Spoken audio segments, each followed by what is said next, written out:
Salut à tous, c'est Cédric, très content de vous retrouver aujourd'hui pour cette nouvelle vidéo sur l'investissement immobilier. Aujourd'hui, grosse vidéo sur un thème super important. Comme vous le savez, je viens de signer un nouveau compromis, mon deuxième investissement de l'année, donc à 2 pièces de 27 mètres carrés, donc je suis vraiment super content. Maintenant, il y a encore pas mal de choses à faire avant d'être propriétaire, et notamment le rendez-vous qui suit après un compromis de vente, qui est le rendez-vous avec la banque. Et pour tout vous dire, dans 30 minutes, j'ai rendez-vous avec mon banquier pour lui présenter le projet. Donc je vais vous en parler. Avant d'aller un plus loin, je vous invite tout de suite à vous abonner à ma chaîne. Voilà, il y a beaucoup de vidéos qui vont arriver dans le cadre de mon nouvel investissement et je veux vraiment tout vous montrer, essayer de vous faire découvrir un petit peu toutes les étapes. Donc pour ça, abonnez-vous pour rater aucune vidéo.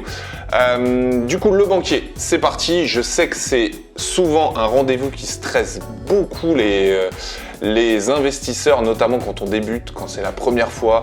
On est très stressé à l'idée d'être devant le banquier. C'est souvent des choses pas hyper sympathiques. On n'a pas forcément l'habitude, ça parle argent, la banque, voilà, ça parle de découvert, de choses comme ça. Donc c'est toujours quelque chose qui stresse un peu.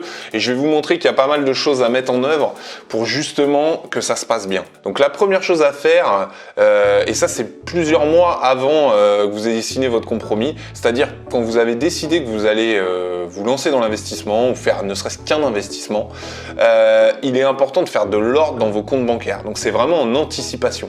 Il faut savoir que les banquiers, ils aiment bien quand ils voient que vous avez géré votre argent, voilà, entre guillemets, en bon père de famille, qu'il n'y a pas de découvert, que tous les mois vous épargnez un petit peu d'argent, que vous mettez sur votre petit livret, enfin voilà, faire quelque chose de propre. Donc jouer le jeu comme le banquier a envie que ce soit. Donc soit si vous êtes à tendance assez dépensière, à pas trop bien gérer votre argent, déjà c'est important de mettre de l'ordre parce que quand vous allez dans l'investissement, il est important d'avoir un peu de trésorerie, je vous l'ai déjà dit, voilà, d'être assez bon gestionnaire, donc ça sera déjà un bon entraînement pour votre formation d'investisseur et surtout voilà, ça enverra un message positif à votre banquier. Donc ça vraiment, faites-le dès le début, dès que vous vous dites voilà, je vais me lancer dans l'investissement, commencez à vous dire je mets de l'ordre dans mes comptes, comme ça voilà, si ça met 1 mois, 2 mois, 3 mois à ce que vous trouviez votre bien, le jour où vous allez arriver chez votre banquier, il y aura déjà voilà, une gestion courante qui sera quand même assez raisonnable. Donc ils aiment bien. Évidemment, je vous invite toujours à épargner. Je parlais de l'épargne tout à l'heure. Attendez pas 3 mois avant. Faites-le. C'est important d'épargner. C'est de l'argent qui vous servira de trésorerie et après pour vos investissements. Et ce sera encore une fois un bon argument pour votre banquier. Donc ça, c'est vraiment le premier point. Ça, c'est en amont.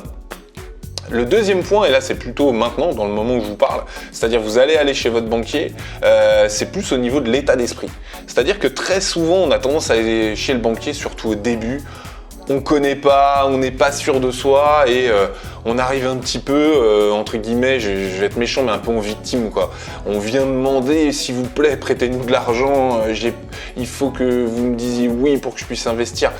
Et c'est vrai que c'est vraiment pas la bonne approche à avoir, puisque si vous allez aujourd'hui, moi comment je me prépare quand j'y vais, dans ma tête, je vais pas demander un service à une banque, je vais proposer une collaboration.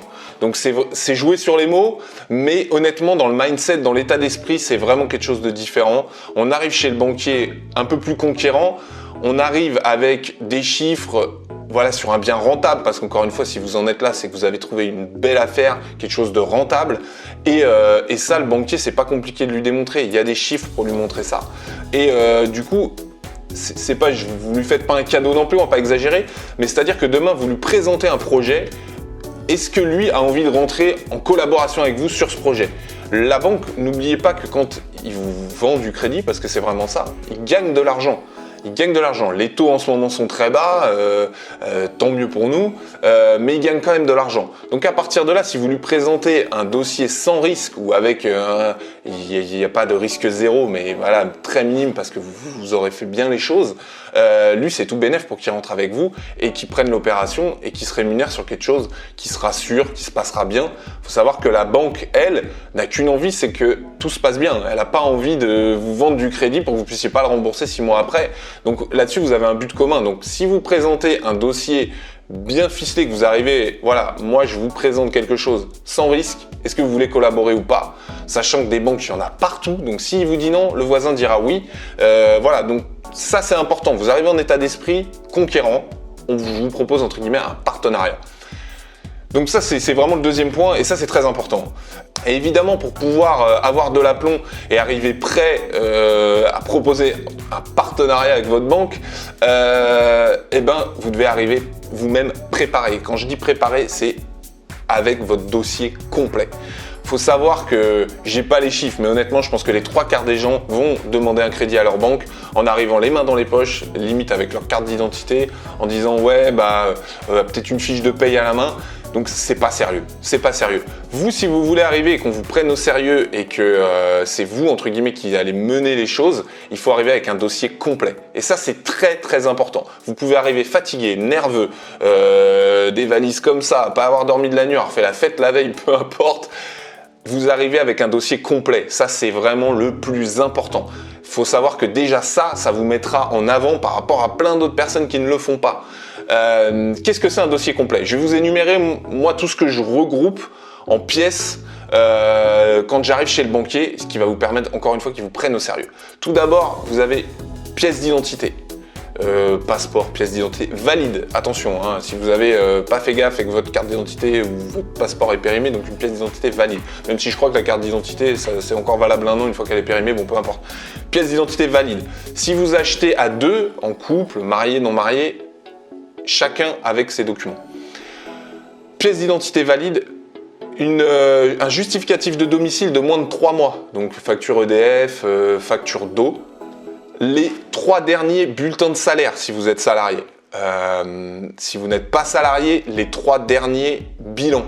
Vos 3 derniers bilans d'activité. Donc si vous empruntez seul et que vous êtes travailleur non salarié, que vous n'avez pas encore 3 bilans, c'est tendu, très honnêtement. C'est un peu tendu, ils aiment bien avoir 3 bilans. Mais sachez, voilà, 3 derniers bulletins de salaire en tant que salarié, 3 derniers bilans en non salarié. Vos 2 derniers avis d'imposition. Donc ça, c'est pareil, c'est le complément un petit peu de tout ce que vous allez gagner. Au niveau de vos relevés bancaires, ils vont vous demander les 3 derniers relevés bancaires sur lesquels sont versés vos salaires ou vos revenus d'activité. Donc c'est important de les avoir avec vous si par exemple votre salaire est versé sur un compte bancaire qui est dans une autre banque. Et évidemment, si vous allez demander dans la banque où votre salaire est versé, vous n'avez pas besoin de ramener ça puisqu'ils ont tous les relevés.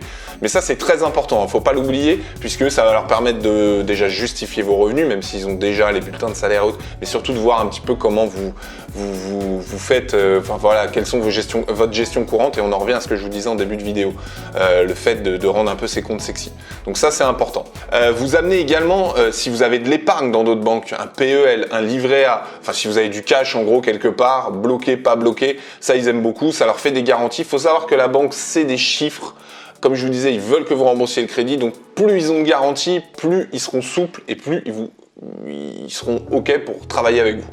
Donc si vous avez du cash quelque part, un livret A, un livret plus, un LDD, un je sais pas quoi, n'importe quoi, vous amenez des justificatifs de ça. Évidemment, c'est pas dans la banque dans laquelle vous avez demandé votre crédit, puisque sinon ils sont au courant, puisque c'est eux qui gèrent ça.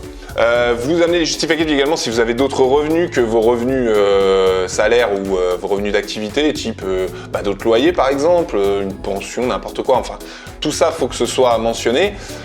Vous amenez évidemment le compromis de vente signé, c'est-à-dire que les banques vont très rarement vous recevoir si vous n'avez pas encore signé le compromis. Ils vous feront peut-être une simulation à la va-vite pour vous dire globalement 33% d'endettement, bon bref, allez quand même les voir avant pour savoir où vous en êtes, mais pour faire une demande officielle de prêt et vous ouvrir un dossier, il faut que vous ayez le compromis de vente signé par les deux parties, vendeur-acquéreur. Et enfin, si vous êtes déjà propriétaire, vos actes de propriété, taxes foncières, encore une fois, ça c'est des garanties qui vont vous montrer que vous avez les reins solides. Donc voilà, tout cet ensemble de pièces est indispensable pour le premier rendez-vous ou pour les autres, toujours se trimballer avec. Dans toutes les banques où vous allez, même votre banque, vous arrivez avec tout, comme ça, c'est bien. Moi, j'ai quelques astuces là-dessus. D'une part, vous faites une copie de tout ce dossier, une copie papier, photocopie que vous allez laisser à votre banque. Et en parallèle, moi, je scanne tout et je leur mets tout sur une clé USB. Comme ça, quand j'arrive à la banque, je leur mets. Voilà, vous avez le dossier papier. Tenez, si vous voulez mettre dans votre ordinateur, en général, ils apprécient parce que ça les emmerde de tout scanner et tout. Donc, plutôt que tout renvoyer par mail après, moi, hop, mettez ça dans votre ordinateur, vous avez tout dessus, vous classez ça bien. Et là, ils vont voir que c'est sérieux. sérieux. Une autre astuce très importante, ils vont vous demander, dans le cadre de l'investissement que vous allez faire, quel sera le montant du loyer que vous allez percevoir pour votre investissement. Vous allez lui dire 500 € parce que vous avez calculé ça, que vous êtes renseigné, que vous avez bien fait les choses. Demandez une attestation de valeur locative à l'agence si vous avez acheté par un professionnel, sinon vous pouvez en trouver aisément sur internet. Comme ça, quand elle va vous poser cette question, elle ou il va vous poser cette question, vous allez arriver et vous allez... Hop, voilà, je le loue 500 €, tenez, j'ai une attestation, je vous la donne, elle est pour vous. Et là, encore une fois, c'est des petits détails qui font sérieux. Donc le but, c'est d'être sérieux. Encore une fois, je me répète, mais les banquiers, ce sont des chiffres. Si vous répondez avec un dossier complet, avec des chiffres et que c'est carré, ça va bien se passer, vous allez faire une bonne impression et vous allez être beaucoup plus à l'aise et ça va être beaucoup plus simple de négocier. Évidemment, je vous encourage à faire ça dans plusieurs banques pour les mettre en concurrence, que ce soit au niveau du taux, au niveau des frais de dossier. J'aurai l'occasion d'y revenir dans la négociation avec le banquier. Mais dans un premier temps, chaque rendez-vous banquier, surtout le premier, avec un dossier complet.